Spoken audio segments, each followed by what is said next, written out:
Assalamualaikum warahmatullahi wabarakatuh. Bismillahirrahmanirrahim. Para pemirsa, pada episode yang ke-6 ini kita akan membahas tentang takwa dan dunia. Syekh Nawawi Al-Bantani dalam membahas masalah ini mengambil makalah dari A'mash atau yang namanya Sulaiman bin Mahran Al-Kufi dari negeri Kufah, yang seorang alim dengan Al-Quran, hadis maupun faraid, bahkan hafal 1300 hadis, itu kata di dalam kitab Al-A'lam.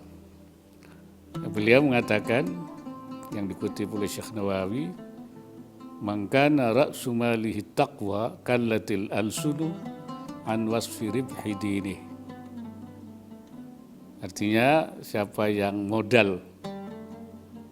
modalnya itu adalah takwa, maka lidahnya akan keluh, artinya tidak bisa lagi menyebut tentang sifat keuntungan agamanya, terlalu banyak.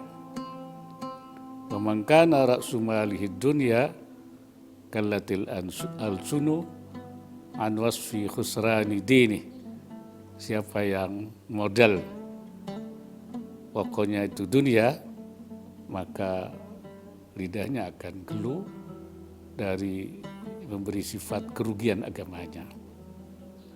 Syekh Nawawi mengatakan yang dimaksud dari kalimat itu ialah man tamassaka anit taqwa bimtithali awamirillahi ta'ala.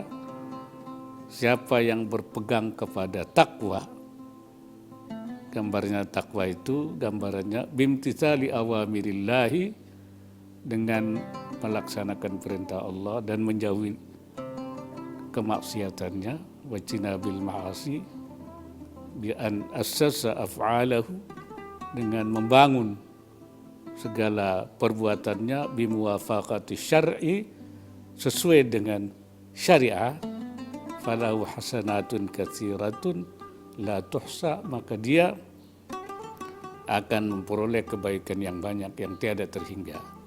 Sebaliknya, siapa yang waman tamassaka ala umurin mukhalifatin li syar'i, kalau dia berpegang pada hal yang menyalahi syariah, falahu sayyi'atun katsiratun ajazatil alsun an dzikri dzalika bil adad, maka dia akan mendapatkan keburukan yang banyak yang tidak bisa digambarkan oleh lisannya dari menyebutkan jumlahnya, itu terlalu banyak. Karena memang kalau kita itu berjalan di atas syariah, berjalan di atas manhajillah, jalannya Allah, Allah Subhanahu wa Ta'ala itu kan memberikan kepada kita tuntunan yang semuanya itu membawa kebaikan kepada hambanya, bukan kepada Allah. Allah tidak ada kepentingan sama sekali, semuanya kebaikannya di dunia maupun di akhirat. Itulah sebabnya salah seorang ulama, Ibnul Qayyim, mengatakan fa inna syari'ata mabnaha wa asasaha, syariat itu bangunannya, landasannya, asasnya dibangun alal hikami wa masalihil ibad, dibangun di atas hikmah-hikmah dan kemaslahatan hambanya. Wa hiya adlun kulluha, syariat itu adil seluruhnya, enggak ada yang tidak adil, enggak ada kepentingan Allah di dalamnya, semuanya untuk manusia. Wa rahmatun kulluha, semuanya rahmat, karena itu Nabi diutus sebagai rahmatan lil alamin.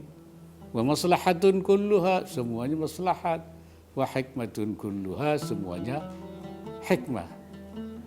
Wa kullu mas'alatin kharajat anil adli ilal jur, mana-mana ada sesuatu yang keluar dari keadilan kepada ketidakadilan, wa minar rahmati ila dhiddiha, dan dari rahmat kepada lawannya tidak rahmat, ya, kebencian, permusuhan.